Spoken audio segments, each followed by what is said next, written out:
नमस्कार। आज हम इतिहास के उन पन्नों को पलटेंगे जहां भारत की एक बेहद प्राचीन और कह सकते हैं रहस्यमयी कहानी छुपी है, हड़प्पा सभ्यता। हमारे पास जो स्रोत हैं वे एक ऐसी नगरीय सभ्यता की तस्वीर दिखाते हैं जो आज से हजारों साल पहले मौजूद थी। ये विषय न सिर्फ इतिहास प्रेमियों के लिए बल्कि प्रतियोगी परीक्षाओं की तैयारी करने वालों के लिए भी बहुत अहम है। जानकारी अक्सर बिखरी हुई सी लगती है, तो चलिए आज इन स्रोतों से मोती चुनकर इस सभ्यता को समझने की कोशिश करते हैं, एक गहरा गोता लगाते हैं इसमें। बिल्कुल, और ये सोचना ही अपने आप में रोमांचक है कि जब दुनिया मेसोपोटामिया और मिस्र की महान सभ्यताओं को देख रही थी, लगभग उसी दौर में भारतीय उपमहाद्वीप पर एक अत्यंत विकसित कांस्य युगीन और शहरी सभ्यता फल फूल रही थी। स्रोतों में इसे विश्व की प्राचीनतम विकसित शहरी सभ्यताओं में गिना जाता है। ये बहुत बड़ी बात है। हाँ, ये बात तो वाकई हैरान करती है। मतलब मिस्र और मेसोपोटामिया के टाइम पर भारत में इतनी एडवांस्ड सिविलाइजेशन। अच्छा, मैंने ना स्रोतों में पढ़ा है कि इसके कई नाम हैं, कभी हड़प्पा, कभी सिंधु घाटी, फिर वो सिंधु सरस्वती सभ्यता भी कहते हैं। इसमें थोड़ा कंफ्यूजन होता है, खासकर एग्जाम्स में, कौन सा नाम ज़्यादा सही है और क्यों। हाँ, सवाल बिल्कुल जायज़ है आपका, और ये पूछा भी जाता है अक्सर। देखिए, नाम तो कई हैं इसके, पर हड़प्पा सभ्यता जो है ना, वो शायद सबसे ज़्यादा ठीक और स्वीकृत माना जाता है। अच्छा। हाँ, क्योंकि हड़प्पा ही वो पहली साइट थी, पहला स्थल जिसकी खुदाई हुई 1921 में, और तभी ये पूरी सभ्यता सामने आई। अब सिंधु घाटी सभ्यता नाम इसलिए पॉपुलर हुआ क्योंकि शुरू में जो जगह मिली, जैसे मोहनजोदड़ो, वो ज्यादातर सिंधु नदी के आसपास थी। हाँ, ये तो सुना है। लेकिन फिर बाद में जब सरस्वती नदी, मतलब जिसे आप घग्गर हाकरा कहते हैं जी, उसके सूखे रास्ते के पास बहुत सारी बस्तियां मिली, तो कुछ लोग इसे सिंधु सरस्वती सभ्यता भी कहने लगे। ओह अच्छा, सरस्वती नदी की वजह से। जी, पर फिर भी ज्यादातर जगहों पे एकेडमिक्स में भी हड़प्पा सभ्यता नाम ही चलता है, क्योंकि वो पहला स्थल था ना। हाँ, उसी को सम्मान देते हुए उसी से पहचान बनी। समझ गए। तो ये पहला पॉइंट क्लियर हुआ, यानी पहले स्थल के नाम पर हड़प्पा सभ्यता सबसे मान्य है। अब आते हैं इसके समय पर, टाइम पीरियड। स्रोतों में अलग अलग विद्वानों ने, जैसे जॉन मार्शल हैं, व्हीलर हैं, अलग अलग तारीखें दी हैं। तो हम किसे मानक माने, खासकर परीक्षा के लिए? हाँ, ये तिथियों का मामला थोड़ा कह सकते हैं पेचीदा रहा है शुरू में, क्योंकि शुरुआती अनुमान जो थे वो पुरातात्विक तुलनाओं पर आधारित थे। जैसे सर जॉन मार्शल ने इसे मेसोपोटामिया से मिले संबंधों के आधार पर रखा, करीब 3250 ईसा पूर्व से 2750 ईसा पूर्व के बीच। बाद में मार्टिमर व्हीलर आए, उन्होंने इसे 2500 ईसा पूर्व से 1700 ईसा पूर्व का माना। लेकिन जब से कार्बन 14 डेटिंग आई है, जो वैज्ञानिक पद्धति है, तब से तस्वीर ज्यादा साफ हुई है। अब जो सबसे ज्यादा स्वीकृत और मान्य अवधि है, वो मोटे तौर पर 2500 ईसा पूर्व से 1900 ईसा पूर्व के बीच मानी जाती है। 2500 से 1900 ईसा पूर्व, ओके। हाँ, कुछ स्रोत इसे 2300 ईसा पूर्व से 1750 ईसा पूर्व भी बताते हैं, पर ये रेंज 2500-1900 वाली ज्यादा कॉमन है। परीक्षा के लिहाज से ये रेंज याद रखना ठीक रहेगा। और हाँ, इसे इतिहास में हम आद्य ऐतिहासिक काल में रखते हैं, प्रोटो हिस्टोरिक। आद्य ऐतिहासिक, इसका मतलब क्या हुआ? इसका मतलब ये है कि इनके पास लिखने की कला तो थी, लिपि मिली है हमें, पर अफसोस हम उसे आज तक पढ़ नहीं पाए। अरे मतलब लिखावट है पर पढ़ी नहीं जा सकती है, तो अपने आप में एक बड़ा रहस्य है। बिल्कुल, और धातु प्रयोग के आधार पर ये कांस्य युग की सभ्यता थी, ब्रॉन्ज एज, क्योंकि ये लोग तांबे में टिन मिलाकर कांसा बनाना जानते थे और उसका खूब इस्तेमाल करते थे। अच्छा, कांस्य युग, मतलब ये लोग धातु विज्ञान में भी माहिर थे। कमाल है। खैर, इतनी विशाल और इतनी महत्वपूर्ण सभ्यता, इसकी खोज कैसे हुई? क्या मतलब किसी को अचानक कोई खजाना मिल गया या इसके पीछे कोई व्यवस्थित कोशिश थी? खोज की कहानी भी काफी दिलचस्प है, और हाँ, इससे जुड़े नाम और साल ये अक्सर प्रतियोगी परीक्षाओं का हिस्सा बनते हैं, तो इस पर थोड़ा ध्यान देना होगा। जरूर। देखिए, सबसे पहले 1826 में एक अंग्रेज यात्री थे, चार्ल्स मैसन। उन्होंने हड़प्पा के ऊंचे टीलों को देखकर अंदाजा लगाया था कि यहाँ कोई पुराना शहर दबा हो सकता है, पर उनकी बात पर किसी ने खास ध्यान नहीं दिया उस वक्त। अच्छा, 1826 में ही? हाँ, फिर काफी बाद 1853 के आसपास अलेक्जेंडर कनिंघम जो बाद में भारतीय पुरातत्व सर्वेक्षण मतलब ASI के पहले डायरेक्टर जनरल बने, उन्हें हड़प्पा से कुछ अनोखी मोहरें मिली जिन पर बैल बना था और कुछ अनजान अक्षर खुदे थे। वो समझ तो गए कि ये महत्वपूर्ण हैं, पर इनकी असलियत, इनकी प्राचीनता का सही अंदाजा वो भी नहीं लगा पाए। असली और जो निर्णायक खोज हुई वो हुई 1921 में, जब ASI के तत्कालीन डायरेक्टर जनरल थे सर जॉन मार्शल। उनके नेतृत्व में राय बहादुर दयाराम साहनी ने हड़प्पा का वैज्ञानिक तरीके से उत्खनन शुरू किया। 1921 दयाराम साहनी, हड़प्पा। ओके। और इसके ठीक अगले ही साल 1922 में राखाल दास बनर्जी ने सिंध प्रांत में एक और विशाल स्थल खोज निकाला, मोहनजोदड़ो। मोहनजोदारो 1922, राखालदास बनर्जी। जी, ये दो खोजें तो बस कह लीजिए मील का पत्थर साबित हुई। वाह, तो ये नाम याद रखने होंगे। चार्ल्स मैसन पहला जिक्र, फिर कनिंघम मोहरे मिली, और फिर जॉन मार्शल के निर्देशन में दयाराम साहनी, हड़प्पा 1921 और राखालदास बनर्जी, मोहनजोदारो 1922। ये तो पक्का परीक्षा में आ सकता है। अच्छा, ये सभ्यता फैली कहाँ तक थी? मतलब इसका विस्तार कितना था? क्या ये सिर्फ पाकिस्तान के सिंध और पंजाब तक ही सीमित थी? नहीं, बिल्कुल नहीं। इसका फैलाव तो सच में चौंकाने वाला है। ये सभ्यता आज के 3 देशों में फैली हुई थी, भारत, पाकिस्तान और अफगानिस्तान। 3 देशों में? हाँ, भारत में देखिए, उत्तर में जम्मू कश्मीर के मांडा से लेकर दक्षिण में महाराष्ट्र के दायमाबाद तक, और पश्चिम में गुजरात से लेकर पूर्व में उत्तर प्रदेश के आलमगीरपुर तक, यानी पंजाब, हरियाणा, राजस्थान, गुजरात, पश्चिमी यूपी, महाराष्ट्र, इन सब राज्यों में इसके स्थल मिले हैं। अरे वाह। पाकिस्तान में तो खैर सिंध और पंजाब प्रांत हैं ही, बलूचिस्तान तक भी है, जैसे पश्चिमी सीमा पर सुद का गेंडोर, और अफगानिस्तान में भी शौर्तुगोई और मुंडीगाग जैसी शायद व्यापारिक चौकियां या बस्तियां मिली हैं। तो इसका मतलब ये बहुत दूर तक व्यापार भी करते थे? बिल्कुल, उस पर हम आएंगे, लेकिन पहले इसकी सीमाओं की बात कर लें, जो परीक्षा के लिए बहुत महत्वपूर्ण है। हाँ, बताइए। तो उत्तर में मांडा, ये चिनाब नदी के तट पर है, दक्षिण में दायमाबाद, ये प्रवरा नदी के तट पर, पूर्व में आलमगीरपुर, हिंडन नदी के किनारे, और पश्चिम में सुद का गेंडोर, दाश्त नदी पर। मांडा, चिनाब, दायमाबाद, प्रवरा, आलमगीरपुर, हिंडन, सुद का गेंडोर, दाश्क, ये याद रखना होगा। जी हाँ, और इसका कुल क्षेत्रफल लगभग 13 लाख वर्ग किलोमीटर आंका गया है। 12,99,600 वर्ग किलोमीटर। जी, आकार में देखें तो मोटे तौर पर त्रिभुज जैसा। 13 लाख वर्ग किलोमीटर, ये तो सच में कल्पना से परे है ना? जरा सोचिए, ये उस समय की मिस्र और मेसोपोटामिया दोनों सभ्यताओं के कुल क्षेत्रफल से भी कहीं ज्यादा बड़ा था, और अब तक करीब 2800 स्थल खोजे जा चुके हैं। 2800 साइट्स, कमाल है।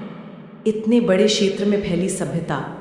तो क्या इसका मतलब है कि हर जगह एक जैसे शहर थे, या कुछ खास केंद्र थे जिन्होंने इस विशाल क्षेत्र को संभाला होगा? कौन से स्थल परीक्षा के नजरिए से सबसे महत्वपूर्ण है? बहुत अच्छा सवाल है ये। जाहिर सी बात है, इतने बड़े क्षेत्र में कुछ शहर ज्यादा महत्वपूर्ण रहे होंगे। सबसे प्रसिद्ध तो हड़प्पा और मोहनजोदाड़ो ही हैं। हड़प्पा रावी नदी के तट पर, मोहनजोदाड़ो सिंधु नदी के तट पर, दोनों पाकिस्तान में। मोहनजोदाड़ो का सिंधी में मतलब है मृतकों का टीला, माउंड ऑफ द डेड। एक इतिहासकार थे स्टुअर्ट पिगट। उन्होंने इन दोनों शहरों के विशाल आकार और महत्व को देखते हुए इन्हें हड़प्पा साम्राज्य की जुड़वां राजधानियां कहा था। यह कथन भी कई बार पूछा जाता है। जुड़वां राजधानियां पिगट ने कहा था। नोटेड। पाकिस्तान में ही एक और जगह है, चन्हुदड़ो। वो मनके बनाने जैसे उद्योगों के लिए जानी जाती है। अब भारत की बात करें तो गुजरात में लोथल, ये भोगवा नदी के किनारे था, एक प्रमुख बंदरगाह शहर था।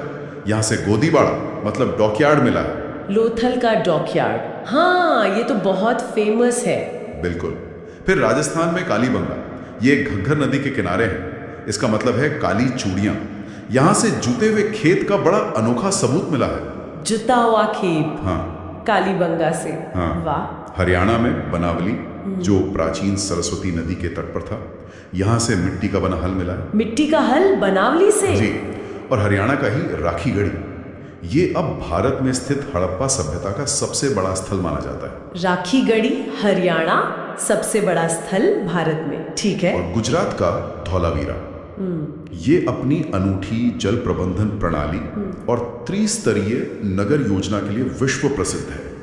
इसे हाल ही में यूनेस्को विश्व धरोहर स्थल भी घोषित किया गया है। धौलावीरा। हाँ, यूनेस्को साइट। और त्रिस्तरीय नगर योजना, मतलब 3 हिस्से थे शहर के। हाँ, आमतौर पर 2 होते थे, दुर्ग और निचला शहर, पर धौलावीरा और राखीगढ़ी में 3 स्तरों के प्रमाण मिले।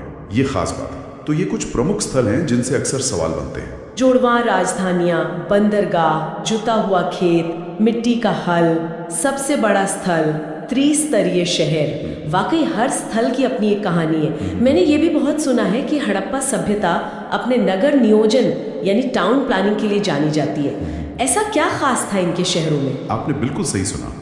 नगर नियोजन हड़प्पा सभ्यता की शायद सबसे प्रभावशाली विशेषता है, जो इसे अपने समय की दूसरी सभ्यताओं से बहुत आगे खड़ा करती है। ज्यादातर बड़े शहर एक तयशुदा योजना के अनुसार बसाए गए लगते हैं। मुख्य रूप से शहर 2 हिस्सों में बटे होते थे। एक पश्चिमी टीला, जो छोटा लेकिन ऊंचाई पर होता था और अक्सर किलेबंद होता था। इसे दुर्ग या घड़ी कहते हैं। अच्छा, किला जैसा? हाँ, माना जाता है कि यहाँ शासक वर्ग या पुरोहित या एडमिनिस्ट्रेटिव लोग रहते होंगे। दूसरा हिस्सा था पूर्वी टीला। ये ज्यादा बड़ा होता था और निचले इलाके में बसा होता था। ये आम लोगों के रहने की जगह थी। दुर्ग और निचला शहर, ठीक है। और सड़कें बिल्कुल सीधी होती थी और एक दूसरे को समकोण पर, मतलब 90 डिग्री पर काटती थी, जिससे पूरा शहर एक जाल या ग्रिड जैसा दिखता था। इसे चेसबोर्ड पैटर्न या ऑक्सफोर्ड पैटर्न भी कहते हैं। ग्रिड पैटर्न, जैसे आज के चंडीगढ़ या जयपुर के पुराने शहर। ये तो कमाल है। हाँ, ये तुलना काफी हद तक सही है, पर इससे भी ज्यादा अद्भुत थी इनकी जल निकासी व्यवस्था, ड्रेनेज सिस्टम। ओह हाँ, ड्रेनेज सिस्टम के बारे में भी बहुत सुना है। लगभग हर घर में अपना बाथरूम और आंगन होता था। घरों का गंदा पानी छोटी नालियों से बहकर गली की मुख्य नाली में जाता था। और सबसे खास बात, ये मुख्य नालियां ढकी हुई होती थी, ईंटों या पत्थर की सिल्लियों से। ढकी हुई नालियां उस जमाने में? ये तो वाकई अविश्वसनीय है। साफ सफाई का कितना ध्यान रखते थे। बिल्कुल। मकान बनाने में आमतौर पर पक्की ईंटों का इस्तेमाल होता था। कच्ची ईंटें भी होती थी, पर मुख्य रूप से पक्की ईंटें। और ये ईंटें भी मानकीकृत थी, स्टैंडर्डाइज्ड। मतलब एक ही साइज की? हाँ, उनका आकार एक निश्चित अनुपात में होता था। आमतौर पर लंबाई, चौड़ाई और मोटाई का अनुपात 4:2:1 होता था। चाहे हड़प्पा हो, मोहनजोदड़ो या लोथल, सब जगह यही अनुपात मिलता है। ये एक रूपता दिखाती है कि कोई केंद्रीय व्यवस्था रही होगी। कमाल का ऑर्गेनाइजेशन था। सार्वजनिक इमारतों में मोहनजोदड़ो का विशाल स्नानागार यानी ग्रेट बाथ सबसे प्रसिद्ध है। ये एक बड़ा पक्का तालाब जैसा है, जिसमें उतरने के लिए सीढ़ियां हैं। पास में कपड़े बदलने के कमरे भी बने हैं। वाटर प्रूफिंग भी की गई है। ग्रेट बाथ, हाँ, इसकी तस्वीरें देखिए। ये किस लिए इस्तेमाल होता था? पक्का तो नहीं कह सकते, पर शायद धार्मिक अनुष्ठानों के लिए, कोई सामूहिक स्नान वगैरह होता होगा। इसके अलावा हड़प्पा, मोहनजोदड़ो और लोथल जैसी जगहों से बड़े बड़े अन्नागार यानी ग्रेनरीज मिले हैं। ये अनाज भंडारण के लिए बने होंगे। बड़े बड़े हॉल जैसे, शायद राजकीय भंडार गृह थे ये। ढकी हुई नालियां, एक ही साइज की ईंटें, विशाल स्नानागार, बड़े बड़े अन्न भंडार, ये सब सुनकर तो लगता है कि ये लोग कितने व्यवस्थित और कुशल थे। अच्छा, ये तो हुई शहरों की बात। इनका रोजगार क्या था? मतलब इकोनॉमी कैसे चलती थी? क्या सिर्फ खेती पर निर्भर थे? देखिए, किसी भी प्राचीन सभ्यता की तरह कृषि तो इनकी अर्थव्यवस्था का मुख्य आधार थी। ये लोग गेहूं, जौ, राई, मटर, तिल, सरसों जैसी कई फसलें उगाते थे। और हाँ, कपास उगाने वाले ये दुनिया के पहले लोग थे, ऐसा माना जाता है। ये तथ्य बहुत महत्वपूर्ण है। दुनिया में सबसे पहले कपास भारत में? जी हाँ, इसीलिए यूनानी इस क्षेत्र को सिंडन कहते थे, जो शायद सिंधु शब्द से निकला है। मेसोपोटामिया के अभिलेखों में भी इस इलाके के लिए मेलूहा शब्द मिलता है, जहां से वो कपास और दूसरी चीजें मंगाते थे। मेलूहा, ये भी इंपॉर्टेंट है। हाँ, चावल की खेती के प्रमाण भी मिले हैं। लोथल और रंगपुर गुजरात से धान की भूसी मिली है, तो चावल से भी ये परिचित थे, भले ही मुख्य फसल गेहूं और जौ रही हो।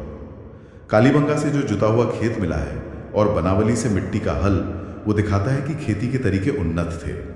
सिंचाई के लिए नदियों का पानी तो था ही, अफगानिस्तान के शौर्तुगोई जैसे स्थलों से नहरों के अवशेष भी मिले हैं, तो संभवतः ये नहर सिंचाई भी करते थे। अच्छा, नहरें भी थी।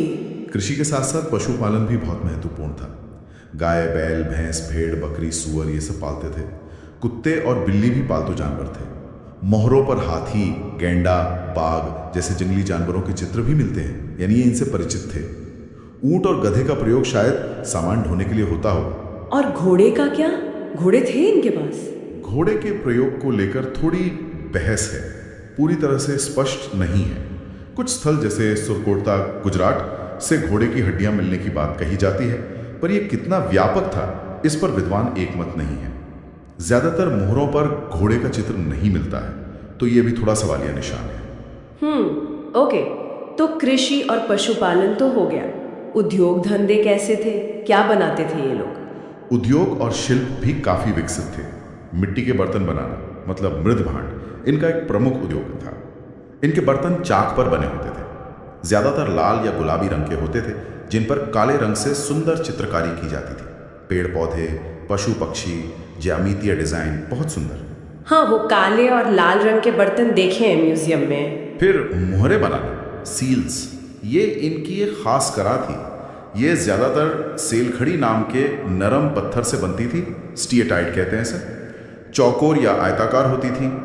इन पर अक्सर किसी जानवर का चित्र होता था, जैसे वो एक सींग वाला बैल यूनिकॉर्न जैसा लगता है, या कुबड़ वाला बैल, हाथी, बाघ, और ऊपर कुछ लिपि चिन्ह होते थे जो हम पढ़ नहीं पाए हैं। ये मोहरे किस काम आती होगी?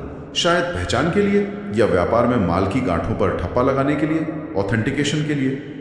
फिर मनके बनाना, बीड्स, इसके कारखाने चनहुदड़ो और लोथल से मिले हैं। ये सोने, चांदी, तांबे, कांसे, सेलखड़ी, कीमती पत्थरों जैसे carnelian, Lapis lazuli, jasper, agate, शंख, मिट्टी, सबसे मनके बनाते थे।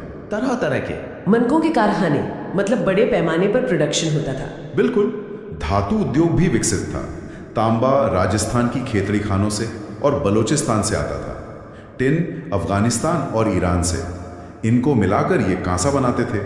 सोना शायद दक्षिण भारत से, कर्नाटक से, और चांदी अफगानिस्तान ईरान से आती थी। और इनकी धातु ढलाई की कला का सबसे बेहतरीन उदाहरण है मोहनजोदाड़ो से मिली कांसे की नर्तकी की मूर्ति, डांसिंग गर्ल। हाँ, वो डांसिंग गर्ल वाली मूर्ति बहुत फेमस है वो भी। जी। और क्योंकि कपास उगाते थे तो जाहिर है कपड़ा उद्योग भी रहा होगा। मोहनजोदाड़ो से सूती कपड़े का एक टुकड़ा मिला भी है। तो कपड़े भी बनाते थे। अच्छा। और हाँ, व्यापार, ट्रेड, आंतरिक व्यापार तो था ही एक शहर से दूसरे शहर, लेकिन इनका विदेशी व्यापार भी जोरों पर था। खासकर मेसोपोटामिया, जिसे सुमेर भी कहते थे, फारस की खाड़ी के द्वीप बैरीन, जिसे शायद प्राचीन दिलमुन कहते थे, और ओमान, शायद मगन, के साथ इनके गहरे व्यापारिक संबंध थे। मेसोपोटामिया, बहरीन, ओमान, इतनी दूर तक? हाँ, मेसोपोटामिया के कई शहरों से हड़प्पाई मोहरें मिली हैं। इसका मतलब वहां हड़प्पाई व्यापारी रहते थे या आते जाते थे। लोथल से फारस की खाड़ी की एक गोल बटन जैसी मोहर मिली है। यह व्यापार जमीनी रास्ते से भी होता था और समुद्री रास्ते से भी। लोथल का जो गोदीबाड़ा यानी डॉकयार्ड है, वो समुद्री व्यापार का सबसे पक्का सबूत है। और ये खरीदते बेचते कैसे थे? पैसे थे इनके पास? नहीं, पैसे या सिक्के का कोई प्रमाण नहीं मिला है। व्यापार संभवतः वस्तु विनिमय पर आधारित था, बार्टर सिस्टम। लेकिन तौल के लिए मानकीकृत बाट यानी वेट्स और माप यानी मेजर्स का प्रयोग होता था। यह बहुत महत्वपूर्ण है। बाट ज्यादातर घनाकार, मतलब क्यूबिकल होते थे, चर्ट नाम के पत्थर से बनते थे, और उनका वजन 16 के गुणकों में होता था। 1, 2, 4, 8, 16, 32, 64 ऐसे। 16 के गुणक, जैसे पुराने जमाने में 16 आने होते थे। बिल्कुल। ये 16 का अनुपात काफी समय तक भारत में चला है। लोथल से हाथी दांत का बना एक पैमाना, स्केल जैसा, भी मिला है। ये लोग कीमती पत्थर जैसे लाजवर्थ, लैपिस लजूली अफगानिस्तान से, फिरोजा ईरान से, और शंख गुजरात के तट से मंगाते थे। कृषि, पशुपालन, उद्योग, शिल्प और मेसोपोटामिया तक फैला व्यापार नेटवर्क, मानकीकृत बाट माप, ये तो एक बेहद जटिल और समृद्ध अर्थव्यवस्था की तस्वीर है। अब जरा इनके सामाजिक जीवन और धार्मिक मान्यताओं पर रोशनी डालिए। समाज कैसा था? क्या वर्ग भेद जैसी कोई बात थी? देखिए, जैसा हमने नगर नियोजन में देखा, दुर्ग और निचला शहर और घरों के आकार में भी अंतर मिलता है। उससे तो यही लगता है कि समाज में स्तरीकरण था, ऊंच नीच थी। संभवतः एक शासक या पुरोहित वर्ग रहा होगा, फिर व्यापारी, शिल्पी, किसान, मजदूर, ऐसे विभिन्न वर्ग रहे होंगे। एक दिलचस्प बात यह है कि यहां से भारी संख्या में मातृ देवी की मिट्टी की मूर्तियां मिली हैं, टेराकोटा फिगरेंट्स। इससे कुछ विद्वान अनुमान लगाते हैं कि शायद समाज मात्र सत्तात्मक रहा हो, या कम से कम मातृ देवी को बहुत महत्व दिया जाता था, पर यह निश्चित रूप से कहना कठिन है। मातृ देवी की प्रमुखता हैं? ये इंटरेस्टिंग है। खान पान में शाकाहारी और मांसाहारी दोनों थे। अनाज, फल, सब्जी, दूध, दही तो था ही, साथ में मछली और जानवरों का मांस भी खाते थे। कपड़ों में सूती और ऊनी दोनों का प्रयोग होता था, और आभूषण स्त्री पुरुष दोनों शौकीन थे। सोने, चांदी, तांबे, कीमती पत्थरों, शंख, हड्डी और मिट्टी के बने हार, कंगन, बालियां, अंगूठियां सब पहनते थे। अच्छा, पुरुष भी गहने पहनते थे? हाँ बिल्कुल। मनोरंजन के लिए? शायद पासा खेलना पसंद करते थे। डाइस मिले हैं काफी। शिकार करना भी शायद शौक रहा होगा। नाच गाना भी होता होगा। लोथल से शतरंज जैसा एक खेल का बोर्ड मिला है, टेराकोटा का। शतरंज जैसा खेल? वाह, उनका भी चलन था। मातृ देवी की प्रमुखता, शतरंज जैसा खेल, लिपस्टिक, ये पहलू तो इसे और भी मानवीय और दिलचस्प बनाते हैं। पूजा पाठ के बारे में क्या पता चलता है? क्या मिस्री या मेसोपोटामिया की तरह इनके बड़े बड़े मंदिर थे? ये एक बहुत ही महत्वपूर्ण अंतर है।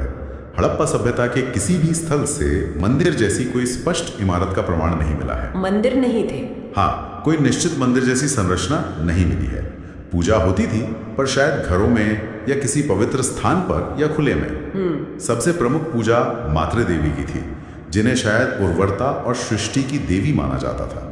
उनकी बहुत मूर्तियां मिली हैं। दूसरे महत्वपूर्ण देवता लगते हैं पशुपति। मोहनजोदड़ो से एक मोहर मिली है, जिस पर 3 मुख वाले सींग का मुकुट पहने योग मुद्रा में बैठे एक देवता है।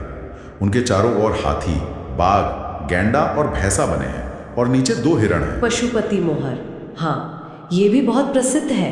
यह भगवान शिव का आदि रूप या आद्य शिव माना जाता है, प्रोटोशिवा। लिंग और योनि के पत्थर के प्रतीक भी काफी संख्या में मिले, जो शायद उर्वरता की पूजा से जुड़े थे।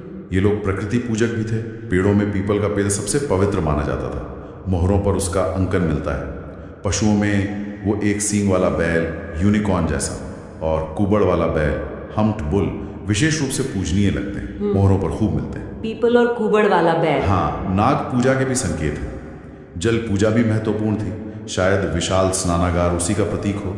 मोहरों पर स्वास्तिक का चिन्ह भी खूब मिलता है, जिसे शायद सूर्य पूजा या सौभाग्य का प्रतीक माना जाता था। स्वास्तिक चिन्ह भी यहीं से आया है? हाँ, इसका प्राचीनतम प्रमाण हड़प्पा सभ्यता से ही मिलता है। और लोथल और कालीबंगा से अग्नि वेदिकाएं मिली हैं, फायर आल्टर्स, जो अग्नि पूजा या यज्ञ की परंपरा का संकेत देती है। अग्नि वेदिकाएं लोथल और कालीबंगा से? जी। एक और चीज, यहां से बड़ी संख्या में ताबीज मिले हैं, एमुलेट्स। इससे लगता है कि ये लोग भूत प्रेत और जादू टोने में भी विश्वास करते होंगे। शायद बुरी नजर से बचने के लिए पहनते हो। तो मंदिर नहीं, पर मातृ देवी, पशुपति शिव, प्रकृति पूजा, अग्नि पूजा, काफी विविध धार्मिक मान्यताएं थी इनकी। और मृत्यु के बाद का क्या? अंतिम संस्कार कैसे करते थे? अंतिम संस्कार के कई तरीके अपनाए जाते थे, जो अलग अलग जगहों पर या शायद अलग अलग समय पर प्रचलित रहे होंगे। सबसे आम तरीका था शवों को दफनाना, पूर्ण समाधिकरण। शव को आमतौर पर उत्तर दक्षिण दिशा में लिटाकर कब्र में रखते थे, और उसके साथ मिट्टी के बर्तन, कभी कभी गहने, औजार वगैरह भी रख देते थे। सामान के साथ दफनाते थे? मतलब परलोक में विश्वास था? हाँ, लगता तो यही है कि शायद मरने के बाद भी इन चीजों की जरूरत पड़ेगी। कुछ मामलों में आंशिक समाधिकरण भी होता था। मतलब शव को पहले खुले में छोड़ देते थे पशु पक्षियों के खाने के लिए, और बाद में जो हड्डियां बचती थी उन्हें दफना देते थे। और कहीं कहीं दाह संस्कार के बाद राख को मटके में रखकर दफनाने के भी प्रमाण मिले हैं। कलश शवाधान कहते हैं इसे। ओह, कई तरीके थे। हाँ, हड़प्पा में एक व्यवस्थित कब्रिस्तान मिला है, जिसे पुरातत्वविदों ने R37 नाम दिया है। यह नाम याद रखिएगा, परीक्षा में पूछा जा सकता है। R37 कब्रिस्तान, हड़प्पा, नोट कर लिया। लोथल से एक कब्र में पुरुष और महिला को एक साथ दफनाए जाने का भी साक्ष्य मिला है, युगल शवाधान। इसे कुछ लोग सती प्रथा से जोड़ने की कोशिश करते हैं, पर ये काफी विवादास्पद है, पक्का नहीं कह सकते। अच्छा, आपने शुरू में बताया था कि इनकी लिपि रहस्यमयी है, पढ़ी नहीं गई। इस लिपि के बारे में कुछ और जानकारी दे सकते हैं? क्या इसमें अक्षर हैं? हड़प्पाई लिपि सचमुच एक पहेली है, आज तक की सबसे बड़ी पहेलियों में से एक। ये हमें मुख्य रूप से मोहरों पर मिलती है, तांबे की छोटी पट्टिकाओं पर, मिट्टी के बर्तनों पर छोटे छोटे लेख मिलते हैं। ये वर्णवाला आधारित नहीं है, जैसे हमारी देवनागरी या रोमन लिपि होती है। ये भाव चित्रात्मक है, पिक्टोग्राफिक या शब्द चिन्हात्मक, लोगोसिलाबिक। भाव चित्रात्मक मतलब चित्रों से भाव व्यक्त करते थे। हाँ, कह सकते हैं। हर चिन्ह किसी ध्वनि के बजाय एक शब्द या विचार या वस्तु को दर्शाता है। चित्र जैसे चिन्ह है इसमें लगभग 250 से 400 मूल चिन्ह पहचाने गए हैं। और लिखने की दिशा, ये भी दिलचस्प है। आमतौर पर दाएं से बाएं लिखी जाती थी, जैसे उर्दू या अरबी। दाएं से बाएं, ओके। लेकिन कुछ लंबे लेखों में ऐसा मिला है कि पहली पंक्ति दाएं से बाएं, फिर अगली बाएं से दाएं, फिर अगली दाएं से बाएं, इस तरह से। अरे ये कैसे? इस शैली को बूस्ट्रोफिडन कहते हैं। इसका मतलब होता है बैल के हल चलाने की तरह। जैसे खेत में हल चलता है एक दिशा में, फिर वापस दूसरी दिशा में। जब तक ये लिपि पढ़ी नहीं जाती, हम उनकी भाषा क्या थी, उनका साहित्य था या नहीं, उनके राजाओं के नाम, उनके कानून, बहुत कुछ जानने से वंचित रहेंगे। ये लिपि का ना पढ़ा जाना ही इसे और रहस्यमयी बना देता है। काश ये पढ़ी जा सके। अब सबसे बड़ा सवाल, जिसका जवाब शायद सबसे मुश्किल है, इतनी उन्नत, इतनी फैली हुई, इतनी व्यवस्थित सभ्यता आखिर खत्म कैसे हो गई? इसका पतन क्यों हुआ? क्या कोई एक वजह थी या कई? परीक्षा में अक्सर पतन के कारणों पर सवाल आते हैं। ये वाकई $1 मिलियन सवाल है और इसका कोई एक सीधा साधा सर्वमान्य उत्तर नहीं है। हड़प्पा सभ्यता का पतन भी अचानक नहीं हुआ, ये धीरे धीरे हुआ। लगभग 1900 ईसा पूर्व के आसपास इसका जो शहरी चरण था वो खत्म होने लगा, शहर उजड़ने लगे। स्रोतों और पुरातात्विक साक्ष्यों के आधार पर विद्वानों ने कई कारण सुझाए और संभव है कि अलग अलग इलाकों में अलग अलग कारण रहे हों या कई कारणों ने मिलकर इसे खत्म किया हो। परीक्षा के लिए इन अलग अलग थ्योरीज और उनसे जुड़े विद्वानों के नाम जानना उपयोगी हो सकता है। हाँ, ये जरूरी है। बताइए क्या क्या थ्योरीज हैं? एक तो है आर्य आक्रमण का सिद्धांत।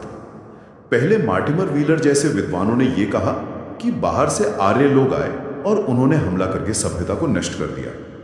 उन्होंने ऋग्वेद में इंद्र को पुरंदर यानी किला तोड़ने वाला कहा गया और मोहनजोदड़ो में कुछ कंकाल मिले थे, उनको आधार बनाया। पर क्या ये माना जाता है अब? नहीं, अब इस सिद्धांत को ज्यादातर इतिहासकार नहीं मानते क्योंकि इसके ठोस पुरातात्विक प्रमाण नहीं मिले हैं। लड़ाई झगड़े के निशान बहुत कम हैं।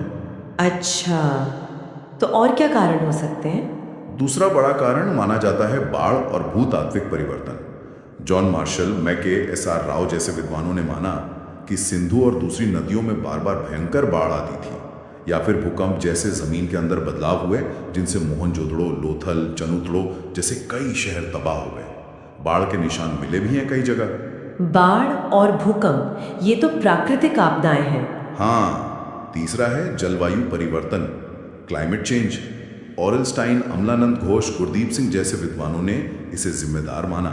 उनका कहना है कि मौसम धीरे धीरे सूखा होता गया, बारिश कम हो गई, इससे खेती पर असर पड़ा और इलाके रेगिस्तान में बदलने लगे। क्लाइमेट चेंज मतलब ये समस्या तब भी थी? बिल्कुल। चौथा और एक बहुत महत्वपूर्ण कारक माना जाता है नदियों का मार्ग बदलना या सूख जाना। एम.आर. साहनी, माधुस्वरूप वत्स, लैम्ब्रेक जैसे विद्वानों का मानना है कि सिंधु, सतलज या खासकर सरस्वती नदी, जो अब घग्गर हकरा है, वो या तो सूख गई या उसने अपना रास्ता बदल लिया। अब ज्यादातर शहर तो नदियों के किनारे ही बसे थे, पानी ही नहीं रहेगा तो बस्तियां कैसे चलेंगी? हाँ, ये तो बहुत लॉजिकल लगता है, सरस्वती नदी का सूखना। जी। फिर एक थ्योरी महामारी की भी है। अमेरिकी विद्वान के.यू.आर. कैनेडी ने मोहनजोदड़ो से मिले कुछ कंकालों का अध्ययन किया और कहा कि शायद मलेरिया जैसी कोई महामारी फैली हो जिससे लोग मरे।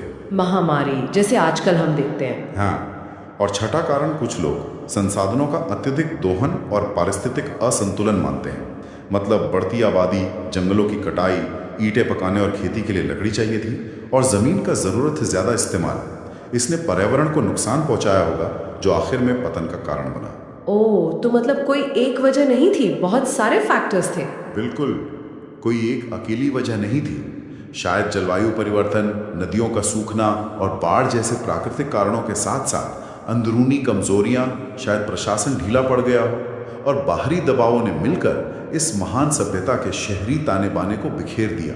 यानी पतन की कहानी भी उतनी ही जटिल है जितनी ये सभ्यता की बनावट। कोई एक विलन नहीं बल्कि कई कारक।